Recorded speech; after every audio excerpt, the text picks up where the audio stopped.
the chaos in Turkish football is literally a disease. I mean, once you get addicted... Exactly, this is the chaos I'm talking about. I'm trying to be very Politically correct. politically correct. You are failing, yeah. You guys will decide. If, for example, Mourinho can manipulate people in media, Galatasaray can do probably 5 times bigger manipulation. In the second half of the season, we're gonna see real Mourinho. Hi everyone, this is Football On Site and today we're doing our first podcast. The podcast is dedicated to the Turkish football and on the 23rd of February we're going to have a Galatasaray Fenerbahçe derby. I think this is the most heated and most controversial derby in Europe that doesn't get enough justice in terms of attention that it gets. And that's why I wanted to make a program about it, and I'm happy to have Ümit and İlkin, distinguished football fans who know Turkish football very well. And I guess my first question is, normally football fans, they watch La Liga, they watch El Clasico, they watch EPL. Some people watch Bundesliga. You used to watch Bundesliga a lot. You used to be Bayern Munich a lot. Not anymore. I'm not watching it anymore because, you know, it's getting boring year by year. Exactly, that's the question. Like, how come, what was your state of mind when you decided that, okay, from now on I'm going to follow Turkish football, I'm going to watch Turkish football. What's the attraction? Why are you watching Turkish football? May I start first? Yeah. Okay, first of all, thanks for inviting me. And I think it's the same story for all Galatasaray fans of my age and my generation. And it all started in 2000 when Galatasaray won UEFA Cup and then Super Cup. And I was raised in a kind of, let's say, nationalist family, and with those national sentiments, Galatasaray was a club that, you know, kind of represented us in, you know, international arena and Europe, and we were proud of this team, and we were, you know, the emotions were so high, and at that year I just had started watching football at all, and I was, you know, looking for a club which could represent, let's say, my feelings and my political, let's say,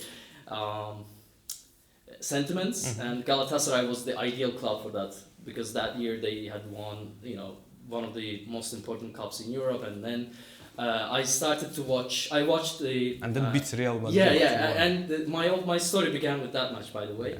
And after that, I hated every second of it. Yeah, and I decided to follow their matches on in European Cups and Champions League, and I started to watch all their matches, and I started to watch other teams as well. But during like when I was a teenager, I used to watch all games in most important European championships, but later, this you know, passion for football actually decreased, mm-hmm. and I started to watch only Galatasaray matches because this is the team that I supported, mm-hmm. and this is the team that I had, you know, most, you know, valuable childhood memories with. And for example, I had no childhood memory with, I don't know, like Barcelona, so I don't care about their matches. And right now, the only football match I watch is the matches of Galatasaray, to be honest. Wait, let's say it is El Clasico, Real Madrid, Barcelona, and Galatasaray is playing Sivasspor. I would definitely watch Galatasaray Sivasspor. Okay, if it's Fenerbahçe Sivasspor. I would probably watch Fenerbahçe. Okay, and how come you're a Fener fan? Because you used to be a big Bayern Munich fan. I remember that. You know, first of all, thank you for inviting me. I'm just surprised that we're gonna speak in English about Turkish football. It's, you know, it's a big challenge actually. Because I want people who don't follow Turkish football, like English is a lingua franca everywhere, right? So I want people who don't know much about Turkish football to know about it and to understand the attraction. Why we watch it. You know, maybe after all this year watching Turkish football, I can say maybe that's as good that you don't watch Turkish football because it's you know, it's some kind of disease, I don't know, yeah. Some kind of, you know, masochistic things that I don't know. If I will start like why I started, you know, supporting Fenerbahçe. I remember it was 96. And I started to watch football in '94, But mostly, it was very popular, national teams mostly. I supported Germany, and also I remember the Bayern Munich how won the UEFA Cup. But I remember one game in '96, Fenerbahçe against Manchester United. That was Champions League. Yeah, it was Champions League, and we beat Manchester 1-0. Elver Balic, I still remember this goal. I was so excited that British team beaten by Turks, so I love this, and I also like this. This colors of Fenerbahçe is also, I like it's more, smooth, and so and also it is very not so common, not so popular colors like. It is like it's very yellow? different. Yeah, maybe somehow Parma could be, yeah, But very few actually, yeah. very few. It's something like very special team. I like this one. This is very common. Yeah, it's like a monochrome team. Yeah. Yeah, it's like I don't know how to say. I wanted you to touch upon the side of passion that there is in Turkish football, and it's not just about Galatasaray and Fenerbahçe. You can see it for the national team during big tournaments. You can see it in smaller Anatolian clubs when big Istanbul clubs go there, and just absolutely different atmosphere. Very very aggressive, very heated, and I guess I want to talk about the chaos as the factor in Turkish football, because I think this is what attracts most of the people. Because let's put aside you as a fans and big European football players like, let's say, Lukasz Podolski or Felipe Melo. Yeah. Like they played for Galatasaray for like 3-4 seasons and then left. And this is like just a small portion of their careers, but they still tweet about Galatasaray. They still in love. They come watch the team, and I'm wondering why big European players, some of them in their primes, not exactly primes, but not exactly before retiring, like Wesley Sneijder, like Ricardo Quaresma, like Ariel Ortega, like Alex de Souza. Now Victor Osimhen, obviously top 5 striker in the world. Now he's playing for Galatasaray. What is the thing that drives them to come to Turkey? Why are they attracted to Turkey? Because they can easily get more money in Saudi Arabia or Qatar. Okay, I can say first of all, Turkey's climate is very warm, and Turkey is not such a Muslim like Saudi Arabia. You feel comfortable when you can go for hangover to have a party, meet girls, not just covered something like I'm trying to be very Politically correct. politically correct. You are failing. Yeah. That's why, of course, you prefer Turkey, and at least don't forget it's Europe, it's UEFA.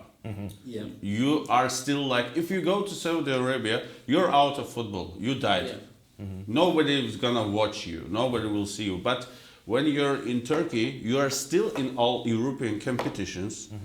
You can meet your friends at least, I don't know, on the pitch. You can play interesting games, and you still, have this passion. Because in Saudi Arabia, you don't have any motivation.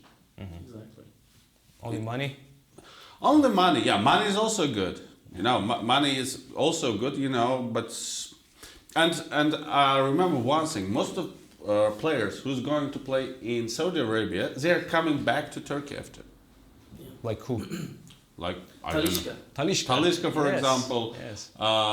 Maxi Saint-Maximilian. Yes. In Fener. I guess that's true.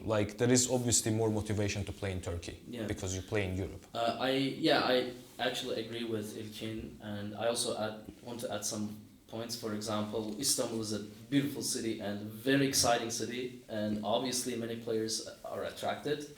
And not only the nightlife, but also in general, the city is so exciting and beautiful, and also the warmth of people, Turkish people. I mean, for example, foreigners who play in Turkey, when they go to a pub or restaurant, most of the time they don't pay bill. For example, their fans pay their bill. They show their warmth, and they see the love that they can't see anywhere else, probably, because the warmth of Turkish people, the culture is so attracting.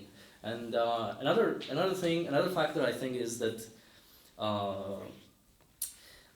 Actually, earlier he used a very good word. It's a kind of disease. Turkish, I mean, the chaos in Turkish football is literally a disease. I mean, once you get addicted to it, you can't, stop it because, it's intoxicating you, and you just start to follow all these controversies and all these chaotic statements by each side, for example, and this is, something that you can't easily quit.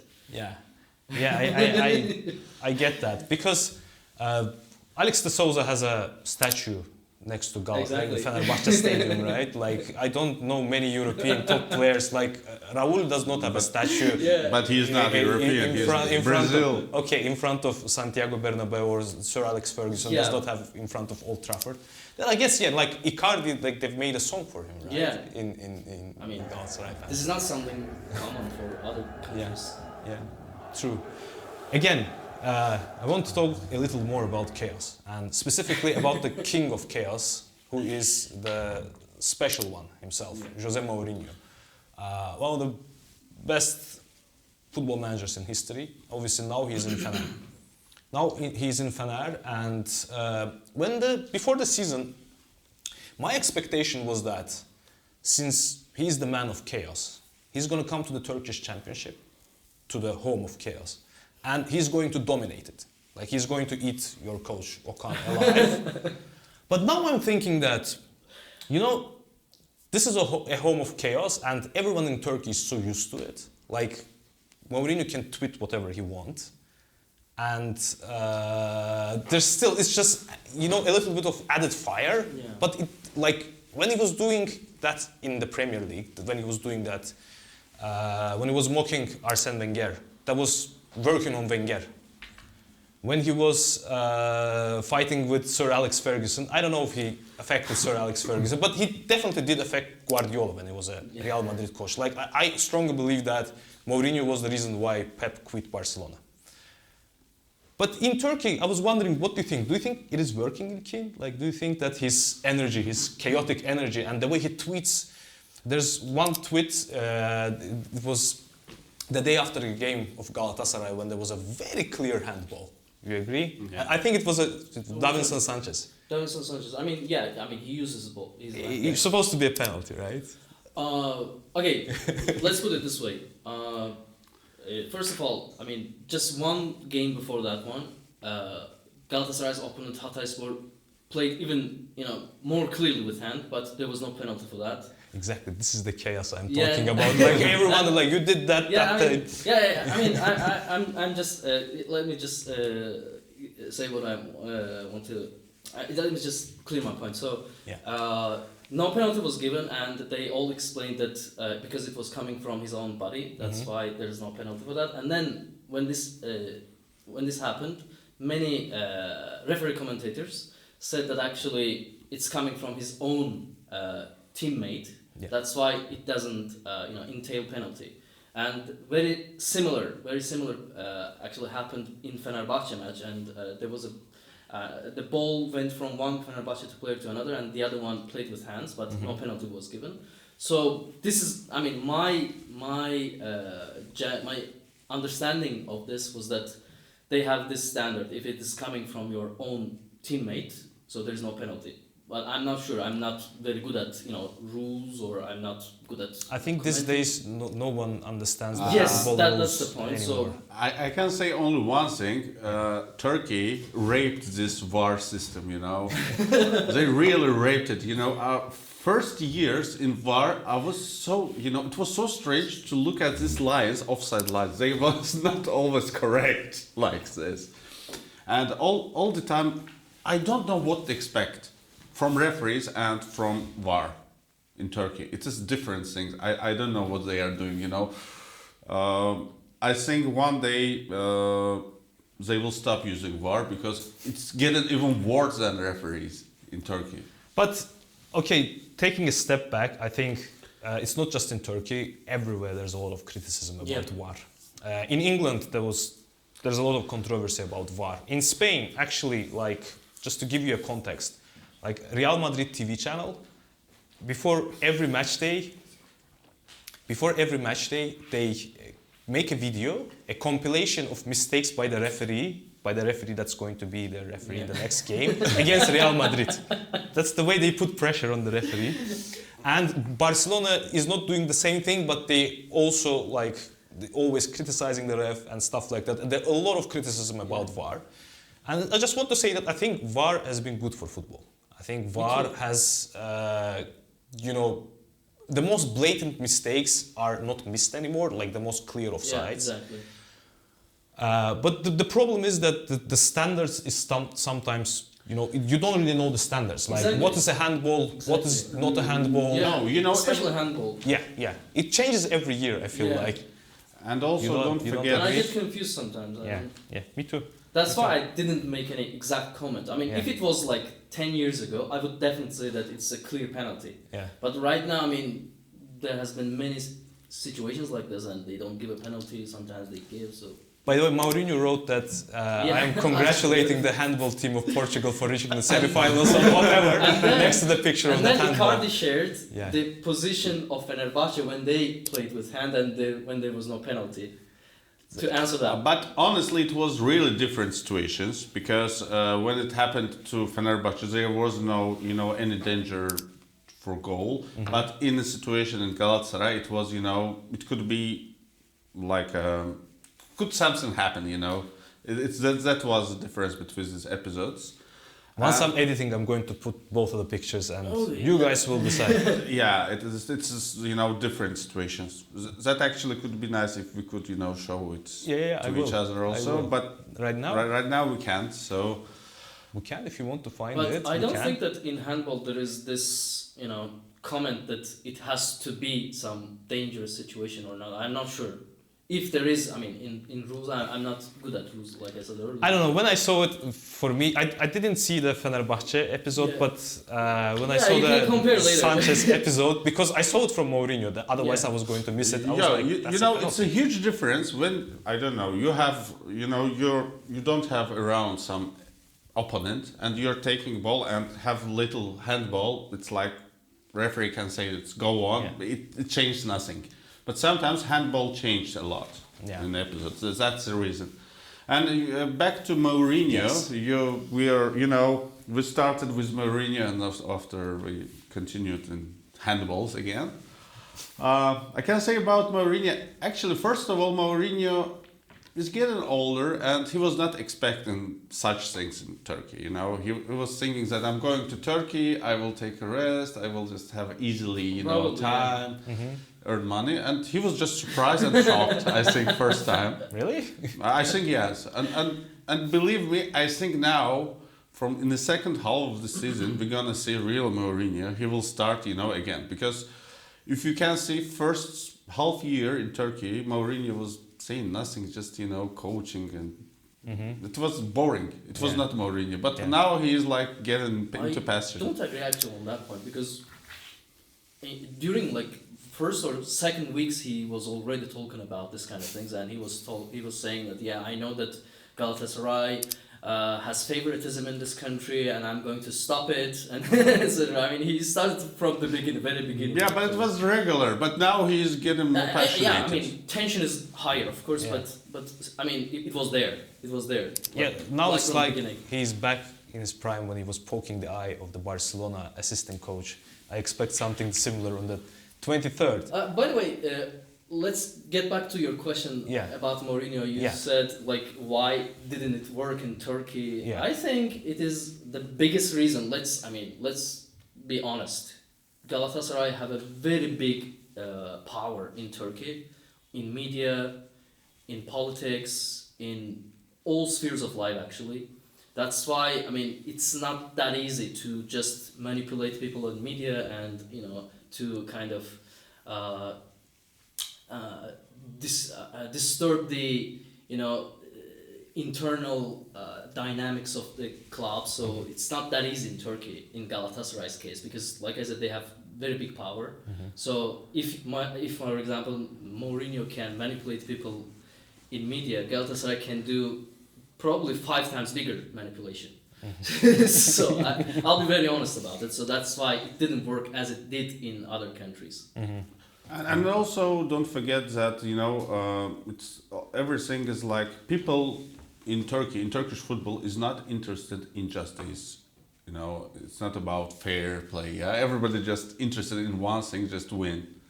That's the only thing. That's why it's quite hard to manipulate, because everybody says that we don't give. We won. That's the most important thing.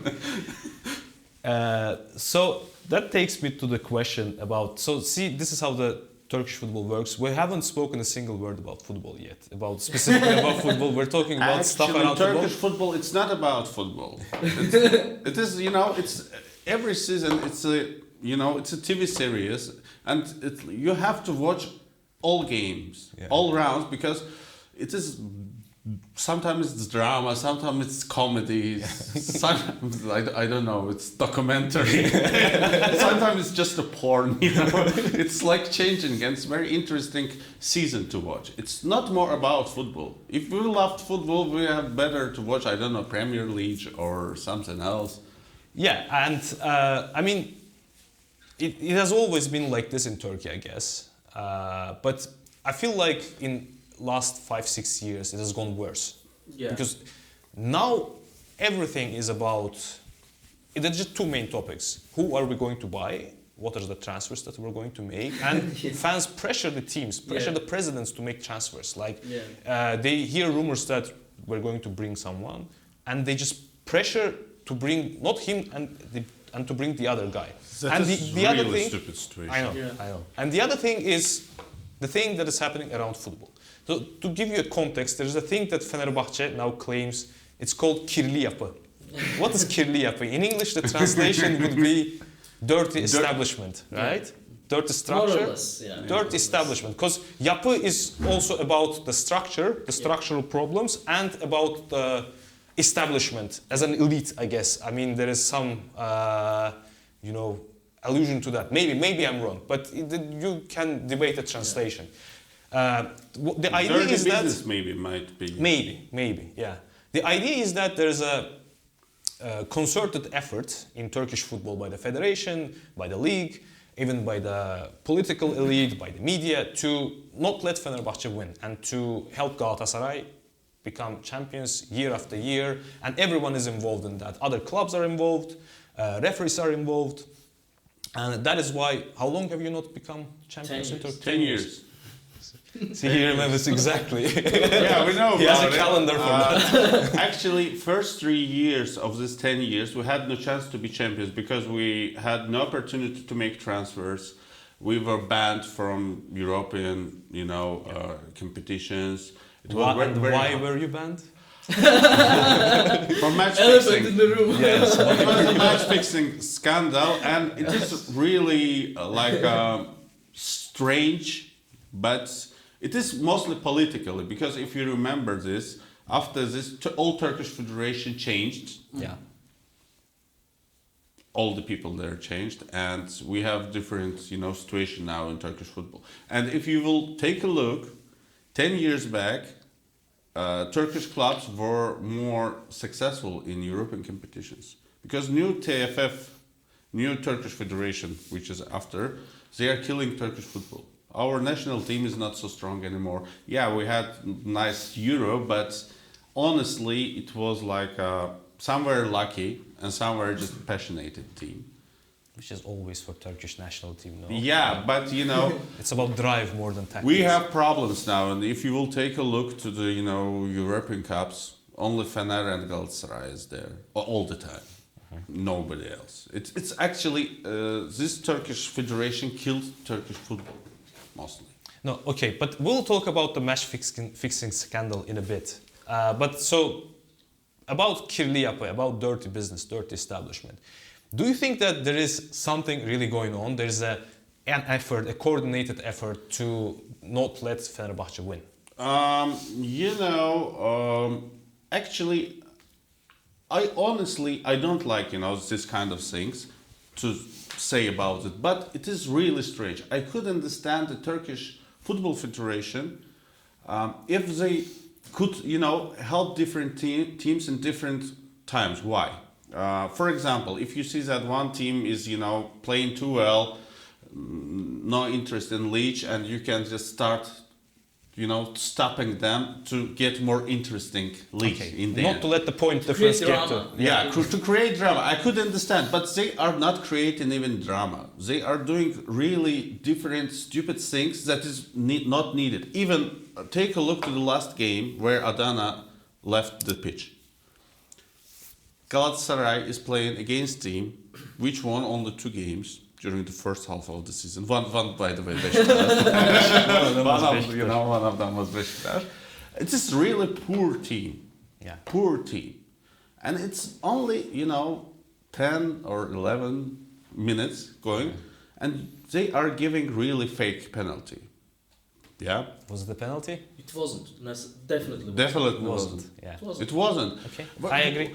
Why it is needed, by the way?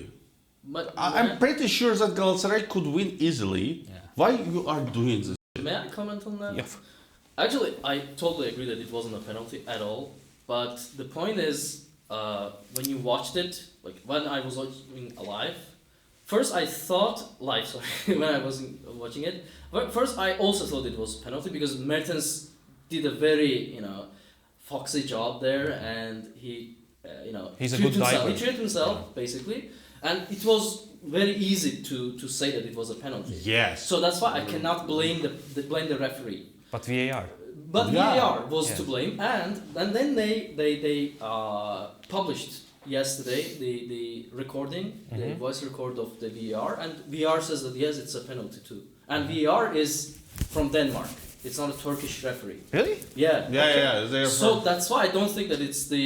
That was, by the way, Some- one of the demands of Fenerbahçe to Yeah, get exactly. foreign referees. That's right? why I don't European think referees. I don't agree that it was something that was done by Turkish Football Federation. And by the way, another point.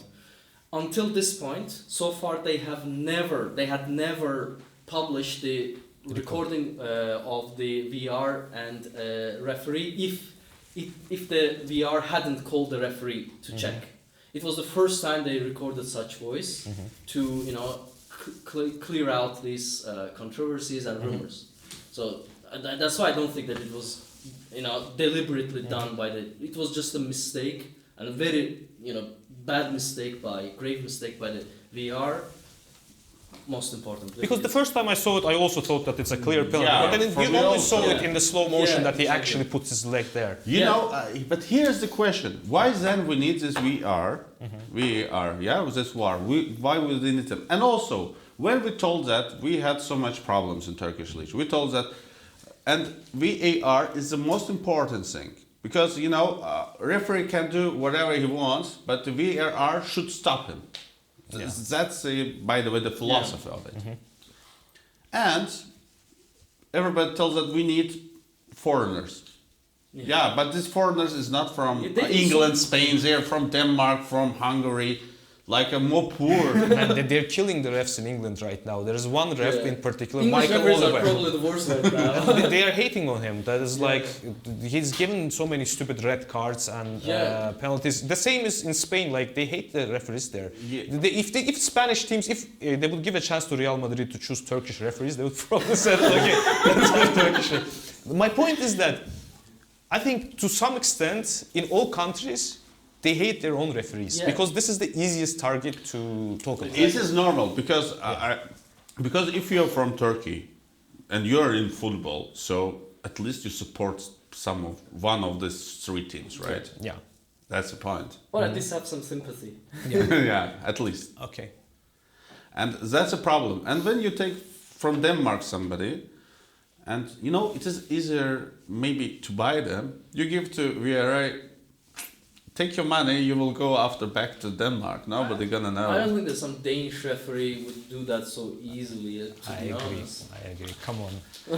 I think for everybody is like easy money, and believe me, But not against mostly Adana corrupt. Demirspor. Come on. Like that would be against Yeah. Fener, against I don't know. Sivasspor, Before stronger game, somebody's coming and says that, "Hey, Danish boy, take this money." Take this baklava. Yeah, take this money, baklava, and if you will have some time, just a little help, we help you. If any help us, if any, if you will need. As this Danish guy says that, that's the time. penalty. But if that was the case, there was another situation during the game, and Adana Demir defender hit Gabriel Sara with his elbow, and most of the time they give red card for that. And the VAR referee could have easily called the referee on the pitch and said that you can give it a red card, and nobody would even argue with that, blame him for that. If that was the case. I think these guys just coming to Turkey and they are just, I don't know, they are not watching even match, they are getting their money. And when something happens, what's there? Penalty. Okay. And talking about something, I don't know, playing cards or some, I don't know what they are doing. No, but like, not watching. again, you're talking about one game. I would like you to tell your opinion about the whole kirli yapı. The whole, like, is there a conspiracy against Fenerbahçe? Conspiracy, it's looking like this. It's looking like this. But even sometimes, they are also, during season, 2-3 times, they also help Fenerbahçe. But mostly, I don't know why for Galatasaray. I think it is not about that federation wants it. I think it's like... some certain referees? Not some certain referees, because, I think it is more like establishment of the club. Like, they are very powerful and sometimes giving some tips to referees, or maybe, I don't know, maybe referees... Little tips means bribery. I mean, like, this is a very big accusation. Yeah. Actually. Sometimes you just need a little help from referee. Just a little help. May I? Not more. Have my comment on that? Of course. I to be honest, I think, like in many other countries, referees have, let's say, favoritism for big clubs in many games. I mean, this is something that they cannot, avoid. I mean, this is inevitable because you feel the pressure of the fans, especially if they're playing on their home stadium. You feel the pressure, and you are, more likely to favor the home team, the big team, and they do it. I can honestly say that I've been watching. It happens all the time and everywhere. It's okay. For 25 years, I have seen that they have been doing this for Galatasaray and Fenerbahçe, and when Beşiktaş was good, they also did it for Beşiktaş during some periods. And I think they're still doing the same. And sometimes they help. Let's say Galatasaray, they help Fenerbahçe. Most of the time, they help these two big clubs, and unfortunately, the other clubs suffer from this. This is a very big problem, but I don't think that there is a clear agenda to prevent Fenerbahçe from becoming champion. I think if, for example, Fenerbahçe take the lead in the league, they will also help more Fenerbahçe. I mean, their way of thinking is like this. For example, if this team is better, if they're stronger, let's help them a bit to achieve their target. I think there's not clear agenda to prevent Fenerbahçe from becoming champion. It's kind of, let's help big clubs and let's see who is better, help them more. So I think of course I haven't made some calculations or anything, but just approximation I'm talking about. I think if there's any help, it's like 55% for Galatasaray, 45% for Fenerbahçe. It's like a little bit advantage. Little bit advantage. Okay. I can admit it.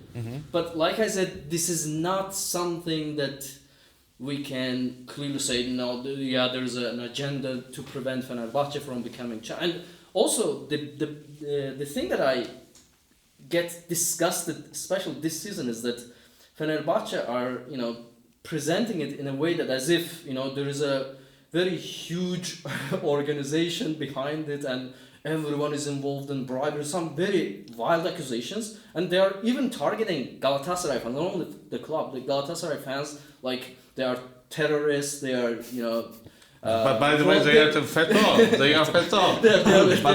They are robbers.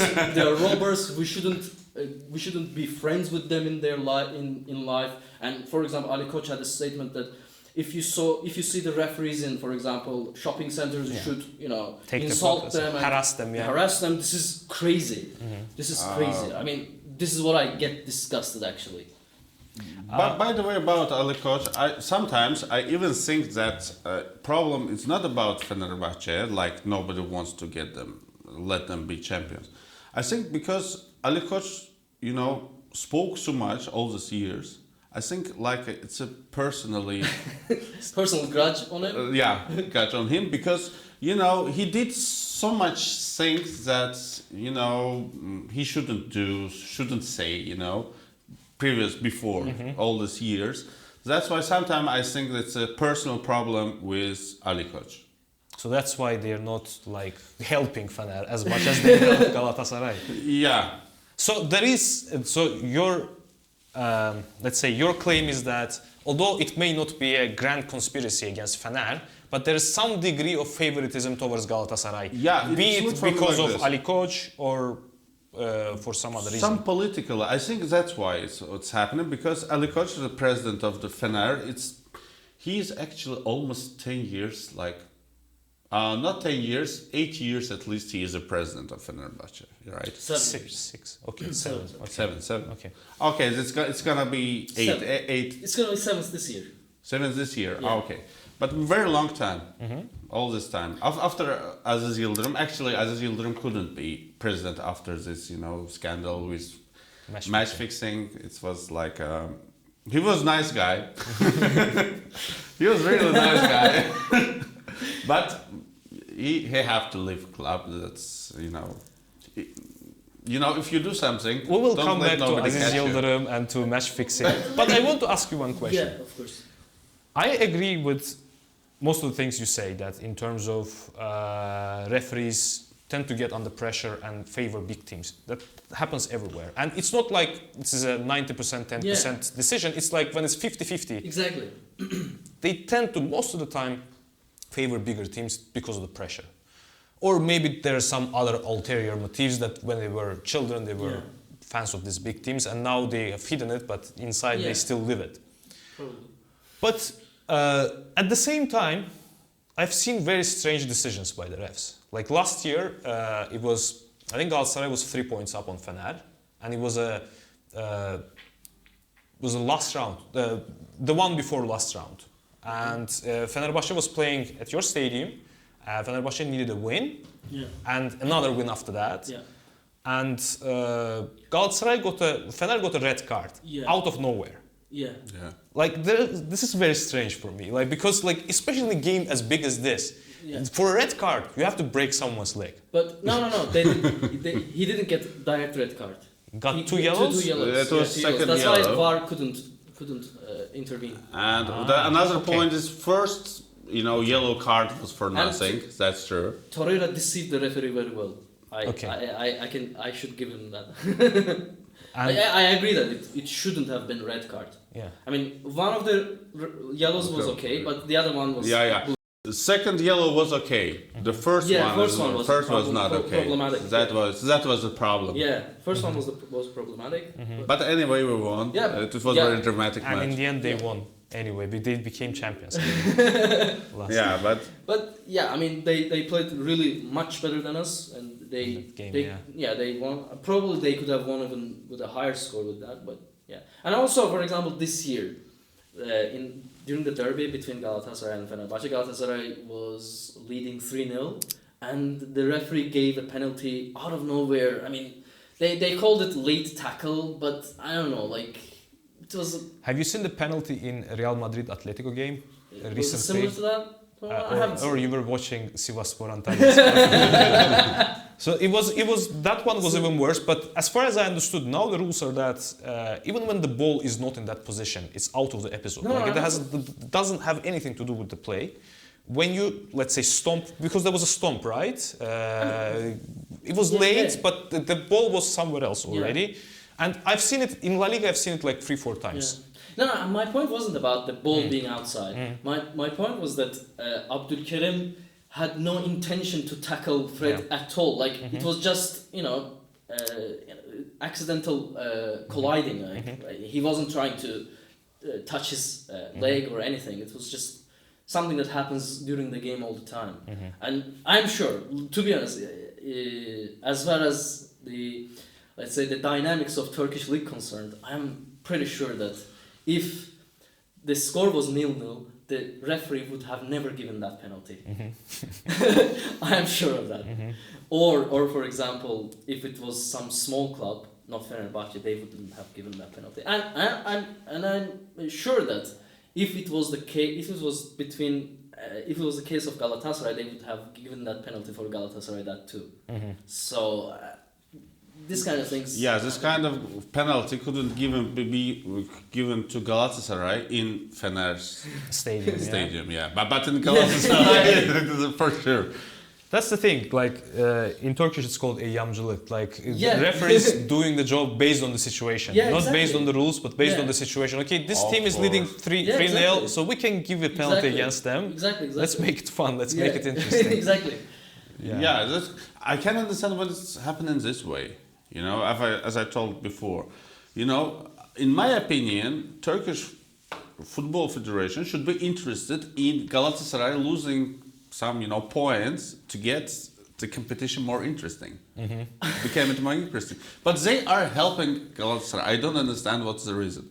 And trying to stop Fenerbahçe. So that's why I think the only reason is Ali Koç. That's why, honestly, I want him to go because he spoke so much that I think he has so much personal enemies from the powerful people that he did so much, you know, stupid things. For example, the Super Cup game final. What he did. That was a scandalous decision. Yeah, why he did it? To give you a context, so at that point there was a lot of hatred between the teams, and Ali Koç, the president of Fenerbahçe, one of the richest men in Turkey, he decided to not send the main team, to the game. He sent under 19 Fenerbahçe team, and they were going to start the kickoff, and then they were going to leave the game, walk off the pitch as soon as the ball would be out of play. But Galatasaray managed to score before the ball went out of the pitch, and that was scandalous and very funny. Man. That was that was embarrassing. But let me say you one thing. Why it happened? Because Fenerbahçe asked, you know, to postpone the game because of the European competition game. Fener had the game. Football Federation said no, and Ali Koç says that we're not gonna play. After we will play, after the young guys will play. Young guys will not play. They will go out after. What are you doing, man? Just say that we are not playing your Super Cup, or play. Yeah. You know, you have to take a decision and play normally, not with, you know, children. Why you? There was only to traumatize those young kids. I mean, yeah, that wasn't traumatic. Why are you? Their confidence was gone after that, I imagine. Yeah, really, it was like, say we are not playing. With your Super Cup, we don't need it. Yeah. And the biggest scandal was about the fact that before that decision, Fenerbahçe actually called all their members to the stadium to make a decision about whether we should continue to participate in the league or not, and then no decision was made.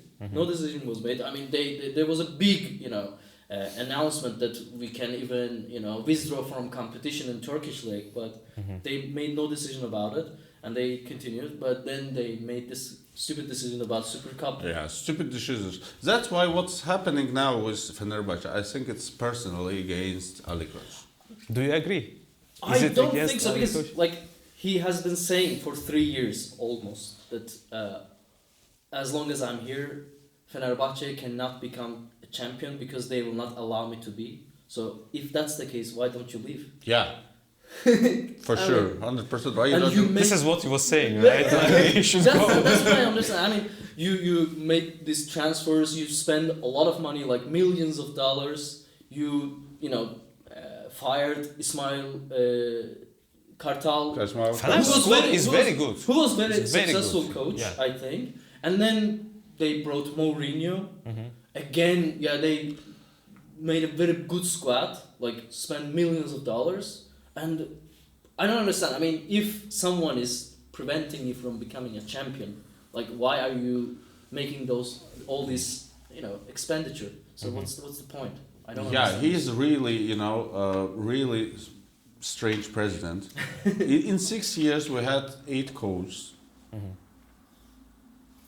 it coach, we had transferred more than 50 people was transferred into Fenerbahçe and out. I don't know what he's doing, you know. He's just a rich guy who have money and wants Playing to play. football manager. Yeah, just having fun. Just really stupid, you know. After 2 years, first he became president. After 2 years, first year he did 15 transfers. After 2 years, nobody, anything, no one from them. What are you doing, man? No stability. Okay. Of course not. He's just spending money for nothing, and you know, and he doesn't understand anything in football. And he's always, you know, all the coaches are under pressure of him. He wants to be, you know. But he cannot put pressure on Mourinho. Yeah. Come on. That's But exactly. now, Yeah. now the only thing. Yeah. But if you remember what said Mourinho, and it was something like backfire to Ali Koç. Mourinho said that in the first days, it was second or third week, Turkish league started. He says that I have in Fenerbahçe, I have only one important person, and it's Ali Koç. He said something like this in the beginning. It was like all about that Ali Koç is making too much pressure. Like he's always calling me, always asking me, giving me advices. Like, you know. Who should you play as a right back? Yeah, it was something like this, and I think Ali Koç got it, that, you know, Mourinho is starting. And one more thing, and Mourinho, you know, will make people laugh at him. That's why maybe he's scared. But I think it's gonna be very hard season for Fenerbahçe and Ali Koç. So I don't really, honestly, I want to slowly switch to the football side of things. Because when you start talking about Turkish football, you can talk about non-football stuff so much. Like we can talk about the match rigging scandal that was in 2011, sorry. 11. We can talk about how the relationship between Galatasaray and FETÖ, which is recognized as a terrorist organization in Turkey, for allegedly organizing a coup in 2016. So there's a lot of things that we can discuss. But you can talk about it, by the way, if you want to. Do you want to talk about it? I am sick of talking about it and hearing about it. Yeah, about this, you know, FETÖ football club. This FETÖ football club. I mean, it has been caricaturized already, like... Well, you know, it's like ISIS one day will create its own Football club. and play, I don't know, in Premier League. Okay. Let's talk about football. Can you tell me how your teams are playing? Because both of your teams are in Europe. Unfortunately, none of them are in the Champions League. You guys both lost in the qualifications. That was a shame. But like, what is the formation? How are you guys playing? Just give us the tactics. Like, is it like counter-attacking teams, attacking teams? Do these teams like to keep possession? How are your teams playing?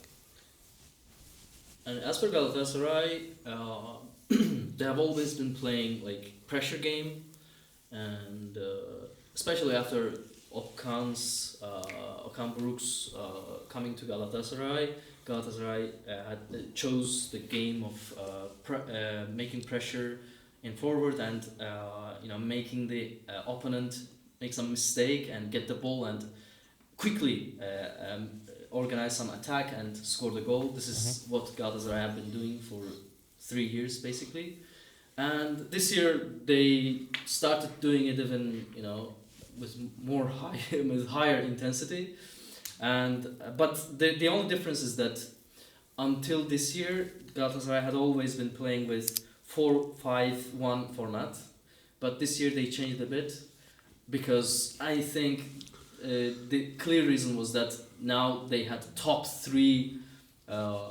strikers in the team, like Icardi, Osimhen and Batshuayi, so it was impossible to bench 2 of them. Like you had to play with 2 of them at least. That's why Okan Buruk decided to change the formation and make it 3-5-2, which worked pretty well, and Galatasaray started to play even faster and with higher energy and intensity, and they could have done very successful pressure.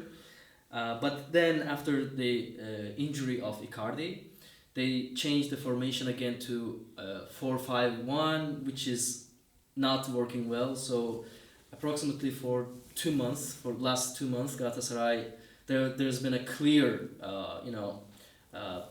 backward process in Galatasaray's game, and they're playing much worse. But after Morata's transfer, I think they will again change the formation to 3-5-2 and some other new transferred players too. So I think the Galatasaray will again return to 3-5-2 formation. And I am expecting as a fan, and I hope that the very good successful performance of October and November, that period, is going to come back, and we are going to continue with that formation and game style. The problem, we're going to come back to Fener, but the problem with the way Galatasaray is playing, and it's not just about Galatasaray, but many teams, like when you're doing so much high pressing, game pressing, it's very energy consuming. Yeah. And it's not just about one game. It's about the whole season. You have to conserve energy. But I remember the game against Bayern Munich last year. Yeah. Galatasaray stifled Bayern Munich for 60 minutes. Did you watch that game? Yeah. For 60 minutes, Galatasaray created like 4 or 5 clear-cut chances. Couldn't score. And then after 60th minute, the team just died. Yeah. They couldn't run anymore. Yeah. And the bench is not that long to sub in as good players as they have. So I feel like, and if it happens within a game, it can happen within a season too. Yeah. Like you first couple of months, adrenaline, you're ready physically, you press high, you stifle especially weaker Anatolian teams. But then at some point, it's very difficult to maintain that style of play. And we're seeing that in Manchester City, for example. Yeah. I think this is what's going on. Klopp's team, Jurgen Klopp's team, all the teams, every third or fourth season is a disaster because players cannot keep up with that. And I feel like Okan Buruk is doing the same, although the caliber of coaches is not the same, I'm sorry, but he's doing the same thing. Like he forces the team to run for the whole game, and then just everyone dies and cannot run anymore. And it may work in Turkey, but there's this thing that's called like game state management. Like, okay, 60th minute, everyone is tired. Let's park the bus. Yeah. We couldn't score. Let's keep the draw at least. I agree. That's the problem that Galatasaray suffered last year in Champions League, not in Turkish League, because in Turkish League they didn't play that style all the time. They didn't need to. They didn't need to exactly, and also this year the biggest problem was that the squad wasn't so wide. I mean, the squad was so tight. Like only the Galatasaray had only like 11 or 12 players that could have played on that level. Except for that, like the other players were, like there was a huge discrepancy between the players on the bench and players on the pitch, and that's why after some point, like I said, the problems started to emerge, and we saw that Galatasaray game deteriorated, and that's why they made all these transfers so that they could keep up with this level all the time, and for example, they can easily substitute the tired players and make things go a bit more. Because you're playing in 3 tournaments. Yeah, that's why. Which is like a death sentence for a Turkish club, playing in 3 tournaments. For some reason, like all European clubs play in 3 tournaments and everyone is fine. But when it's like, for Turkish clubs, it's always an excuse. But we're playing every 4 days. How do you expect us to play so well? Okay, tell me about Fener's game. Let me say first about this situation that European clubs from the top 5 leagues play in 3 competitions and they are okay with it. Okay, because first of all, they have huge bench. And the second one, this team... Man, Fener's bench this year is longer than Real Madrid's bench or Liverpool's bench. But we are not talking about this year. We are talking overall about Fenerbahçe. Yeah. And one thing, most of teams in the European competition, in first 3-4 games, making the minimum results that they need, and they can easily skip games. Like they are just other guys going to... What do European teams? During the... now it's the league, but before it was group stage. They are in the first 3, 4 games with mostly power to get the result. After the team gets the result and the national competition are on way, getting higher and higher, they are focused in national league and let this European league be on a behind. It's not so important for them. The focus on the national league. Focused on after you get in the first 2-3 games all the results that you need. Turkish clubs cannot get result in the first games, because each game for Turkish team is a fight against everybody, against the system, against the other team, against the ref, against the system. For us, Manchester United is a huge opponent, and also Partizan is a huge opponent. Molde is huge opponent. For us, everybody is huge opponent. It's not like for Tottenham, they can win 2-3 games in Midtjylland or something and then they feel comfortable, and after at least they and the second team, reserve team of this Tottenham or another team is still good enough. Good enough, and also very motivated to play well and to play in the first. That's why for them it's easy. For us, 2 competitions and everybody died because. And actually, honestly, Turkish league and European competition is different. Yeah. First of all, different referees. Different, because when I switch after Turkish football to Champions League, I say end of the game, I think I don't know, I'm watching Bayern Munich game, I say that okay, he gonna add at least 8 minutes, but I say 3 minutes. But in Turkey, not less than 8 minutes. Game speed is totally different. That's why why when Turkish teams go to European Cups, you do this, you get a foul. Someone Yeah. falls, it's an automatic foul.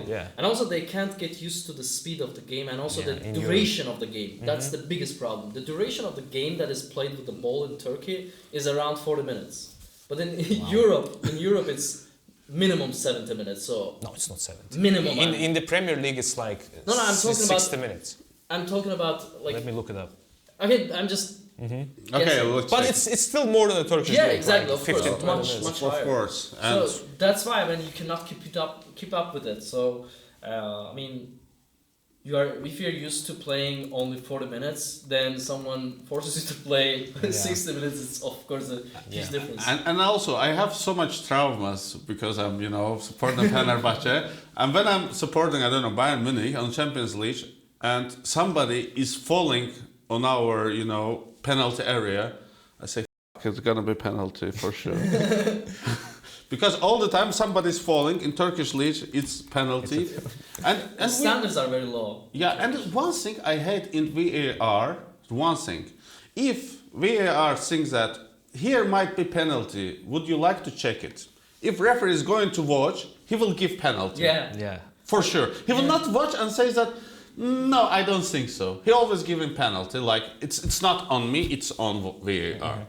I don't like this thing. Only once Cüneyt Çakır did it. Only Didn't once. give a penalty. I think I remember that. It was But against. like 99% always they give a penalty when they go. Yeah. They feel the pressure that if I don't give the penalty, people are going to blame me and everyone is going to insult me. So, do you want to guess which football league has the highest ball in play percentage of the real time of 90 minutes? La Liga. Italia? No, La Liga is very similar to Turkish league. Really? Like before this year, like you fall, it's a foul. This year they stopped doing that, and the game is so much more fun. It's so much more fluid. Yeah. It's not top 5 league, by the way. It's not top 5 leagues. No. Champions League is second with 60.2% of the time. So you can calculate how much it makes for 90 minutes. The first is Swedish league, 60.4%. And I don't have the Turkish league here. And also It's around 40 minutes. and don't forget about one thing about if you talk about Swedish, because they are playing during the summer. Yeah. Okay. And they don't have competitions. Okay, that's a good point. That's a good point, my friend. But tell me about Fenerbahçe's style of play. Has it changed with Mourinho? Because I've heard a lot of criticism that last year Fener was actually playing really well. I remember watching a couple of your games, very fluid, very nice attacking football. This year there's a lot of criticism about Mourinho. You know, we all know who is Mourinho. Mourinho is a bus driver. First of all, yeah, his bus, he's parking his bus. You know, he was the first one to use this term in the Premier League. Again, but about the other coach. Yeah, but he is actual bus driver. Every game he's driving his bus, parking it, and it's the game he is playing. His Inter was like a bus, total bus. No. Yeah, I remember. His Inter was a great counter-attacking team. His Real Madrid was a great counter-attacking team. Was very solid in defense. First of all, parking the bus. Come on. Yeah, but he can park his bus. And Yes. In Chelsea, for example. He does it well, but Second term. yeah, yes, but still not park the bus. But you know, Mourinho is always playing like a second, from the second part. He's always like counter-attacking game. He doesn't care about possession. Yeah. Yeah, but About dominating the game. dominating. But in Turkish league, you have to dominate. Exactly, that's what You I have to dominate. That's why in the beginning, Fenerbahçe lost points. At least 4 points were lost because Mourinho Yeah, exactly. didn't know what league is it, you know. Especially the Galatasaray game. Galatasaray game, also Göztepe Yeah. was not so good. Samsun Yeah. Spor, it was his mistakes that we are winning, we have to keep the score. No, in Turkish league you cannot keep. Once you start to keeping the score, In the end, someone will fall in your penalty box and you're gonna get a penalty.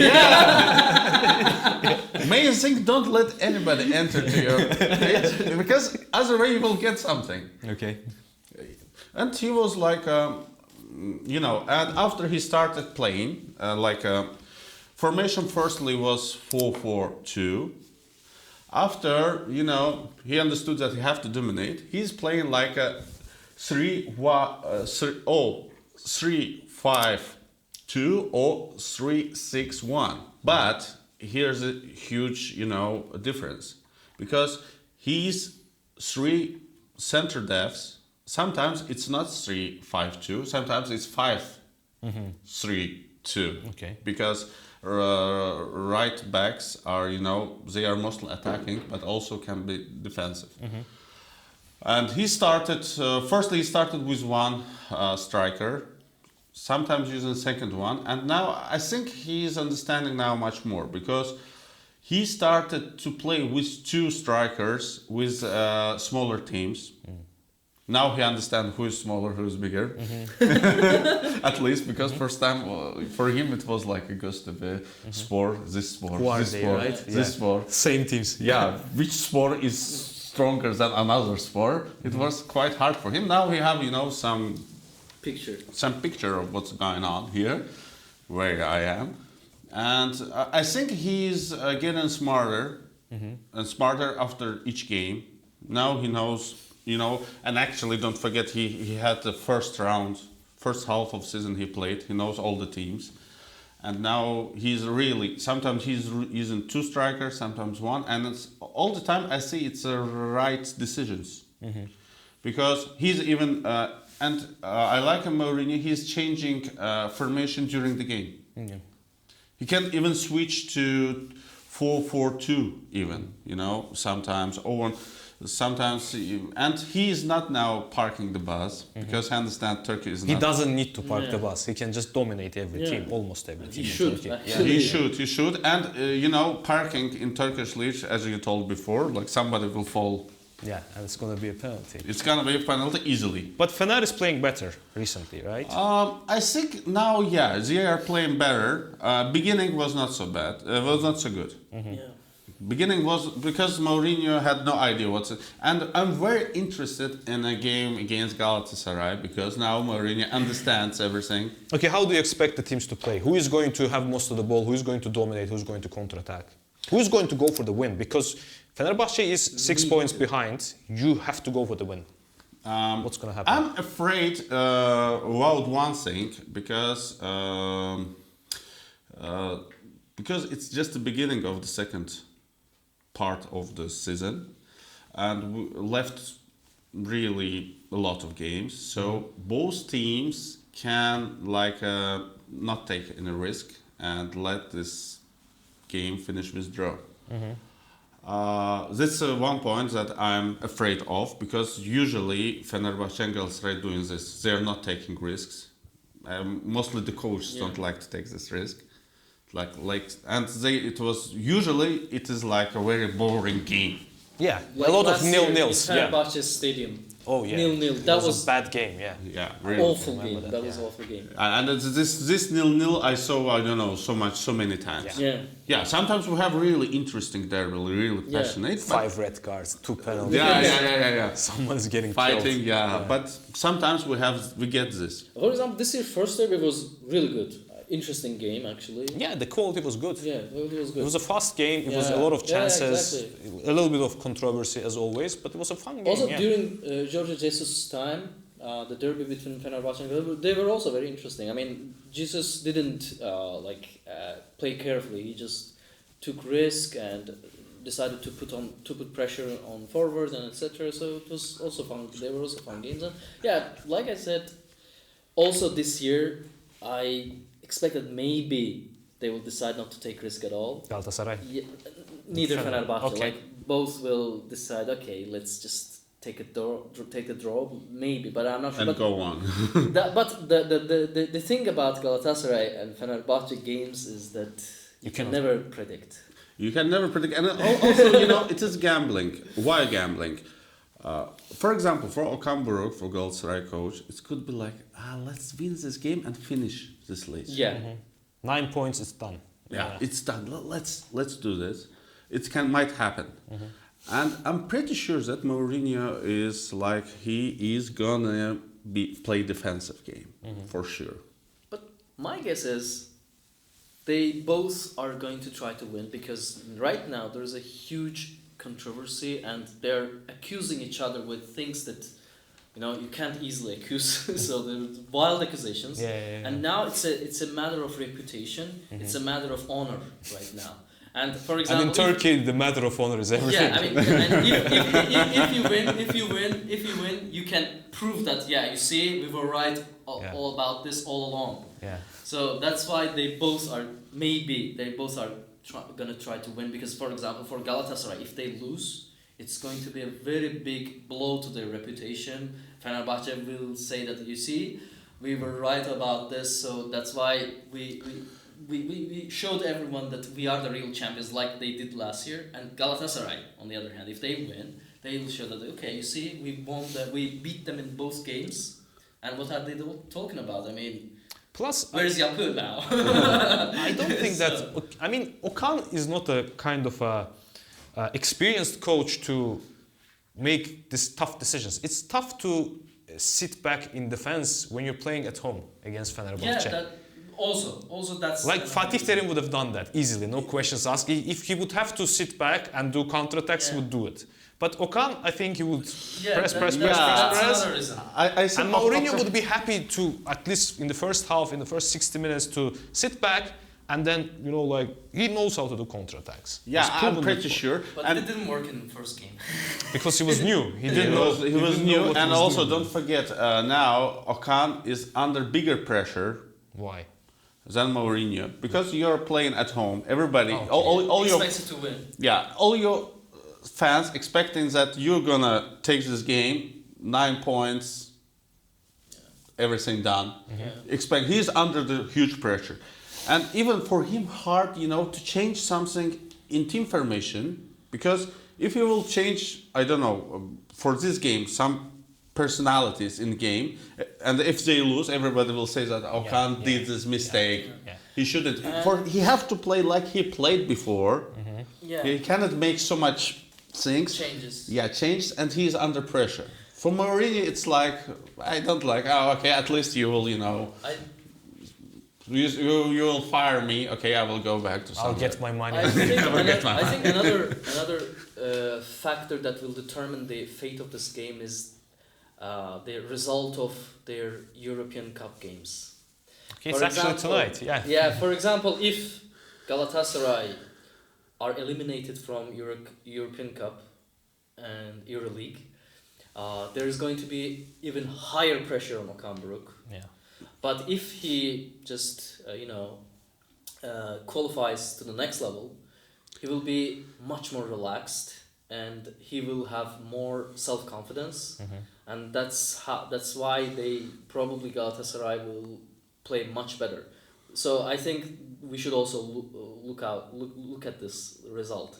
So we have to follow what's going on in the European Cup games. Does it work the same way for Fener, you think? I just want first of all check one thing. Yeah.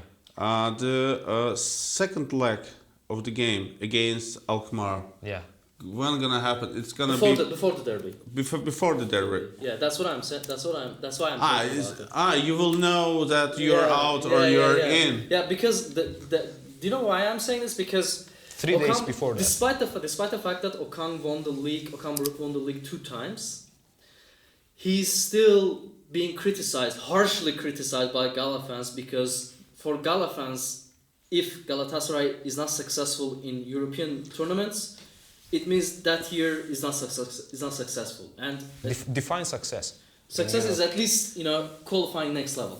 Okay. At least. And Okan couldn't have done this in these 2 years, despite the fact that he broke many records and won the title 2 times. But he's being criticized and his position is questioned right now. Like, even if he becomes a champion this year, we have to say goodbye to him if he can't qualify to the next level. This is what is being discussed in Galatasaray, circles, let's say. That's why he knows that his throne, let's say, is not so stable. So, but I mean, this team, I think for both Galatasaray and Fener, their teams, their squads are actually very good. I'm going to talk about the squads in a bit. And they're not built for the Turkish league. They're built to have some kind of success in Europe. That's why the expectations is very high. And during these 2 years, in very decisive games in European tournaments, Okan Buruk failed. That's why this will be a big challenge for him before the derby. So if he loses to Alkmaar, he will have to attack against Fener. He will have to beat them convincingly. And he will be very stressed and probably he will lose. It's too high pressure for Okan Buruk, who's not such an experienced manager. For Mourinho, plus Okan is like the child of Galatasaray. He obviously feels stronger about Galatasaray than Mourinho. I guess feels about Fener. And as you said, he would be like, okay, I lost the I'll league. go to Saudi Arabia. Pocket might change and go. But all respect to the special one, I love Mourinho. But this is what the situation is now. So I wanted to ask you about it in the end, but let's just get your predictions. The score, what do you think the score is going to be? Which? Galatasaray Fener. Oh. What are we talking about? This question is not correct because we are supporters and we expect for a win. No, but okay, just give me a score. How, is it going to be 5-0? Is it going to be 1-0? Give me a score. I never gambled in my life. I'm not asking you to bet. I'm asking you to give me a score. I never give a score. I believe, it's as usual. I think it's gonna be somehow, I predict it, somehow like it was in the 19 maybe, when Souza scored against, I think gonna be 1-0 for Fenerbahçe. It was 17, by the way. 17, yeah. So it was, score strange goal, really strange. It was almost a one-sided game. Galatasaray attacked, but Fenerbahçe scored. It was really. I don't remember that game actually. Because you don't remember because Beşiktaş was the champion, as this game was nothing.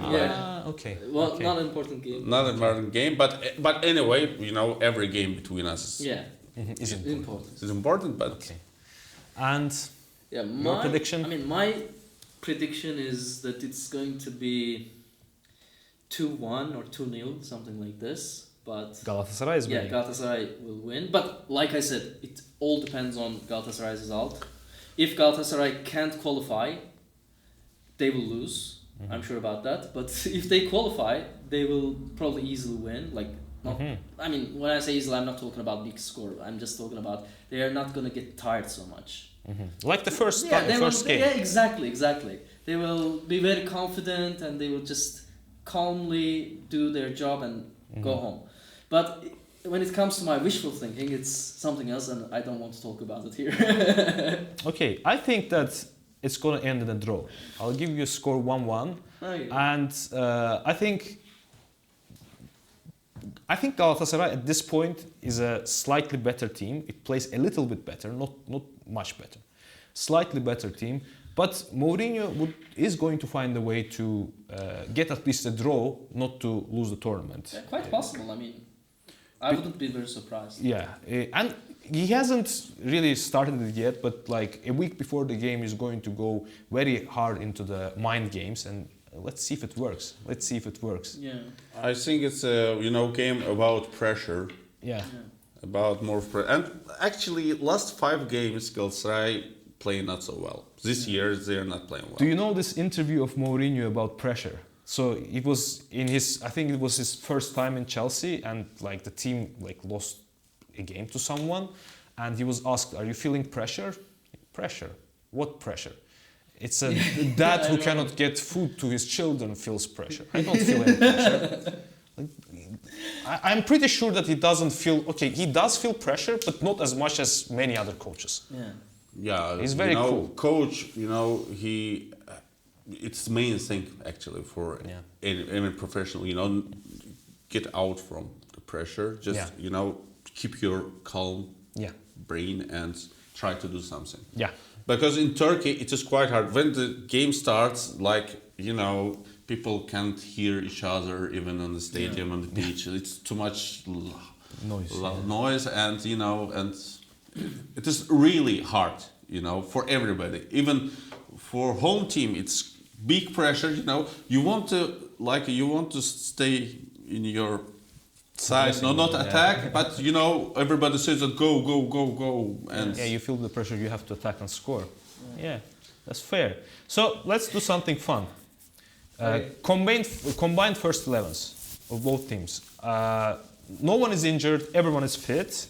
And everyone is in high form. This is hypothetical exercise. And I'm going to go 4-3-3 because this is the most usual formation. I know that neither team is playing 4-3-3, and I'm going to give you the names, and you're just going to pick between the names. 4-3-3 is also good because it gives you all the positions, I think. So each of you are going to say the name, and then I will decide as a moderator. Goalie, who is better, Muslera or Livakovic? Definitely Livakovic. What do you think? I can say only one thing. First of all, Livakovic is not going to play. Doesn't matter. And I think Muslera. By the way, Galatasaray was always lucky with foreign goalkeepers. Yeah. Let's restart it again. Let's just one word. Give me the name. I know that some people are injured. I know that Icardi is injured, but just I will ask you. Just comparing. Just not comparing. About who's Because play. I want people to see how good of a squad these two teams have, and then compare them, and then to see who has a better team. Okay, on paper. Muslera or Livakovic?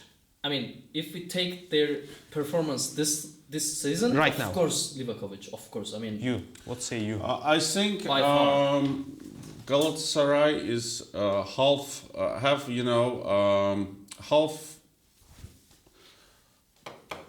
How to say? I think Muslera is the most important guy in this season. Not this season. But believe me, I watched him. He makes so much crazy saves, and he's really good. He did only 2 mistakes this season. No, he made many mistakes. Guys, again. One word. Livakovic, I said. Livakovic. I think Muslera. Okay. Livakovic. And I say right now Livakovic. So 1-0 Fener. Left back, Jakobs or Osterwelde? Osterwelde. I think also, yeah. But he is also not playing. I know he's injured too. So it's not about the game, the derby. It's generally about the squad. So 2-0 Fener. Right back, Frankowski or Osayi Samuel? Frankowski. This season might be Frankowski, but previous, years, some were better. Yeah, we're taking this season. So. This season is, honestly. I agree, Frankowski. 2-1 Fener. Centre back, it's by the side. So left centre back, Abdulkerim or Diego Carlos? This season, Diego Carlos. Comparing Diego Carlos is strange because we He just came, I know. He just came. Yeah, but Abdulkarim is so bad this season that's Yeah. that's why I said Maybe, Diego yeah. Carlos. Diego Carlos. Yeah, This but, season but I'm not bad. so sure because he's really new guy. Yeah, I we'll don't- see. We'll see. like- Maybe he's even worse than Abdulkarim. Yeah, nobody knows. No. Diego Carlos was fantastic when he was in Sevilla. That's Yeah, what I remember. So yeah, I'm gonna yeah, say I Diego understand, Carlos. yeah. Yeah, we don't know Yeah. what he's gonna do this season, but 3-1 Fener. Another centre back. Davinson Sanchez or Skriniar? Sanchez by far. Maybe, but Skriniar is the new one. But you've watched other football too. So Yeah, I think Skriniar gonna be better in the end. I also think that Skriniar, I think. Skriniar. I mean, maybe, how to say? He hasn't played much for PSG, but but again, the same way Davinson was not really that successful in Tottenham. So I feel like Skriniar has a higher ceiling. I think he's No, a of better, course, but he's a I'm talking better about, player. we're talking about this Right season. now, still Skriniar. I think Skriniar also. 4-1 Fener. Defensive midfielder, Torreira or Amrabat? Torreira. For me, One word. Amrabat. Because I love this guy. In this team, in new Fener, in new transfers, mostly I am really happy about Amrabat. I love this guy, how aggressive he plays. We needed this kind of players. I really think he's a... For me, it's the best player of Fenerbahçe right now. Yeah, but I think For me, it's easily Torreira. Amrabat, for me, and by the way, this is 4-2 Fener now. For me, Amrabat is still, as we say, eating the bread of the tackle he made on Mbappe in the World Cup semi-final. Exactly. That crazy run and he made the Exactly. tackle and he went to Manchester United after that. Yeah, And now exactly. he's Yeah. earning a lot of money in Fener because of that. I don't know. I like this guy. I think, Okay. he's the best player for Fenerbahçe for me right now. Okay. Number 8, Gabriel Sara or Fred? Sara. By far. I think, yes, I don't Sara, I agree, Sara. Sara. For free. Number 10, Mertens or Talisca? Again, not the whole body of work throughout their Yeah, careers, but right now. Like he said earlier, we don't know what Talisca is going to do this season, so it's very difficult to compare. I mean, Mertens has been doing very well this season, so that's why I would say Mertens. But Okay. maybe he will pass. Talisca will pass Mertens, so I'm not sure. I think Mertens is more necessary player for Galatasaray than Yeah, Talisca that's for another- Fenerbahçe. But your ideal team, your number 10, Yeah. who is it? Mertens or Talisca? Believe me, if you will ask me to make the lineup for Fenerbahçe, I'm not sure that Talisca will start game. Okay, so in the you're saying first Mertens 11. is better. Yeah. I think Mertens, yeah. Okay. If I you- would say Talisca because he's younger. I know he's coming from Saudi Arabia. He's not maybe in the best form, but like he is younger and Yes, he's he more- like in Turkey he was crazy for Beşiktaş. He was so good in the I, Champions League. I too. know, but again and again, Mertens, it's for Galatasaray, it's very Yeah, doing more important job. more Okay. important job. He's not gonna do this job in Fenerbahçe Yeah. for sure. Okay, so that's 4-4. Now left wing, and I understand that Icardi is not a left winger, but for a while when you guys were playing 4-3-3, Icardi was kind of like a 1 or 2 games. yeah. Yeah. But okay, do you want me to put Yunus there instead of Icardi? Then Icardi is not in the team. Okay, Icardi is injured, so let's put Yunus or Saint-Maximin for left winger. I think Yunus because he's more useful. I mean, Maximan is very more talented, but he can't produce anything, meaningful. He just, dribbles and passes some players, but in the end, nothing. He produces nothing. That's why Yunus. Yeah, there is a type of players like this. They Yeah. they go to the box. They do everything right before. beat that doesn't make they, honey. they don't give the pass in the end or shoot or score. Yeah, Saint-Maximin is really, I think he's one of the most talented players in Turkish league. Yeah, exactly. But how useful he is, not so much. We don't. So you would say But Yunus is better when he's defending. Is also better than Saint-Maximin because Saint-Maximin is not so useful in defense. And Mourinho loves players whose defense. It's quite hard for me to choose between them. Saint-Maximin is talented. Yunus is less. Quite hard. I will pass. you will pass. Yeah. Okay. Quite hard, to take this decision because Because, you know, if I will say this and next game, St. Maximin gonna, you know, make something in... Maybe he'll score. He will score against Galatasaray, so I will say that, oh, St. Maximin. So I won't just pass about St. Maximin. He is a really unpredictable player. Okay, I'm saying St. Maximin still because I think he's a better player. Yunus's end product might be better, but I think St. Maximin is more influential on the game because the way he runs, the way he dribbles, the way he progresses the ball up, that's a very difficult thing to do. I mean, not many people can do that, so that's a wash. Yeah, he's one of the talented, but you know, we don't get so much of his end result. I know what you mean. We don't have any result of this. Right winger, Barış Alper Yılmaz, or I guess Tadic is your right winger now, or no? You know, it's quite hard for us. We can say Irfan Kahveci. But he's not playing. Yeah, this is very bad because I understand why he's not playing because he doesn't defend. Yeah, he doesn't defend. That's the same. Yeah, that's what Mourinho said. But okay, Barış or Tadic? Again, of course, if we take their primes, Tadic.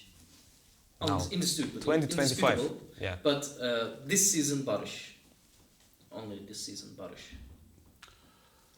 Really hard because I think Barış is the second one of the main players of Galatasaray.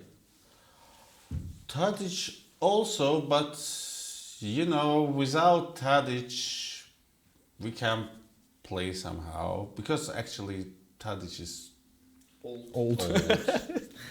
Okay, so who do you vote for?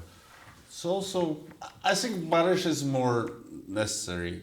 Okay, I agree, Barış 100%. Like, I have trauma from the way Tadic played against Real Madrid when he was playing for Ajax. Dude, I hope there wasn't Sivasspor, Antalyaspor game then, and you watched the game. He dominated Real Madrid.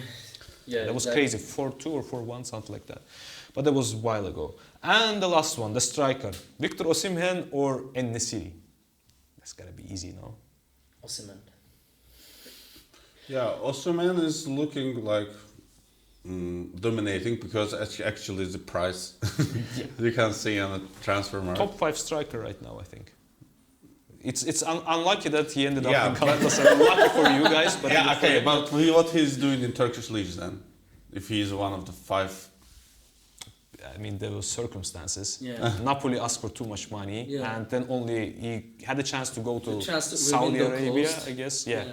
And he decided to go to Turkey. It takes us back to the beginning of our conversation about how players in their primes or close to their primes decide to go to Turkey instead of Saudi Arabia. Yeah. This is what about Osimhen. So we got 6 Galatasaray players, 4 Fener players, and 1 draw, Undecided? I guess. Undecided. Okay, on the let's left wing. give it to Maximin. Let's give it to Maximin. Galatasaray still won. And the last thing I wanted to ask you guys about is your favorite derbies. I mean, derbies. in like only Galatasaray Fener. Yeah. Which game is your favorite? Which game do you like to put on YouTube and let me think about it. feel good about I don't yourself? need to think. 6-0. Yeah, 6-0. That's What year was that? 0-1. Yeah. 0-1, I guess. It was after winning this Europe. Season was for sure like 2002. 2002. Yeah. 2002. Yeah, 2000. Yeah, my favorite derby, I think, was the one in which Galatasaray defeated Fenerbahçe at their stadium after 20 years because it was so dramatic moment for us. Yeah. And I remember I saw you that day, and it was one of the happiest days of my life. And I was hugging everyone. I even hugged you that day. I mean, on cloud 9. I mean, I can't What was the describe score? my feelings. 3-1. 3-1, yeah. And when Onyekuru scored the 3rd goal, it was... Yes, he ran a lot and then he dribbled the goalie. Not only because Galatasaray won, but also it was a very interesting game. Yeah, there was a lot of drama, goals, everything involved. So that's why it was my favorite. Yeah, that season Fener was dead. I expected another So was answer from Galatasaray, you. actually. I expected another answer from you. Sulu Sulu derby. derby. Sulu derby is also Water still- derby. Water It's like derby. I still cannot understand how come this game wasn't cancelled and it was played until the end. Like the bottles would come Yeah. on the referee, on the players, everywhere. It was so much water that the pitch was like it was raining. But I thought that yeah, that would be also your Sulu favorite. derby is also, but you know, 6-0 is 6-0 at least. Yeah. I agree. And you could ask about home derby and Away derby. Away derby. Sulu derby Talk is, about it, man. Talk about it. Sulu derby is Your favorite away, and home, of course, 6-0. Yeah. My favorite home derby, I think, was the one in which we won 3-0 during Okan's first term. Mm-hmm. Like, because we were already champions and all the players were, Not motivated. almost drunk because they had some It was something like that. So they just played for fun, but they still defeated 3-0 and fantastic goals by 2 goals Zaniolo. It was amazing atmosphere and it was my favorite home derby. So Cool. I'm looking forward to the derby. yeah. I hope it's going to be a fun game. Yeah. But also, you're not interesting. You're not asked about what we expect about European competition. Because I think you shouldn't expect anything from European competitions. Okay, maybe I hope that your teams both are going to progress to the next round. But just at this point, I don't really have a lot of trust in the Turkish teams in Europe. Me neither, to be honest. Despite the squads, Yeah. the squads, and you guys are losing to teams like, I don't know, Molde, Midtjylland, whatever, no disrespect, Yeah. good teams, but obviously your squads are better. You're And you supposed still, to win them. yeah, Yeah. Now it's Anderlecht and as Alkmaar. Yeah. and we're actually going to watch the game with Alkmaar in half an hour, right? No, not Alkmaar. Alkmaar. Not Alkmaar, the other one, Anderlecht. Anderlecht. Okay, Alhamdulillah. yeah. The game is on the 23rd of February. I said 24th actually. 24th. Yeah. They changed the date. They changed the date. That's another thing about Turkish. See, before coming here, I checked the date. It was 23rd of February. Yeah, for me also was. Yeah. They changed it today at some point. I didn't know when, and now it's actually 24th. So looking forward to the derby on the 24th of February, and make sure you watch it. Even if you have never seen the Turkish league before, Yeah. I'm sure it's going to be controversial. And watch it with fans. Galatasaray and Fenerbahçe fans if you have friends like If this. you if you have Turkish friends in your countries, find them and go watch with them. It's going to be fun. Take care.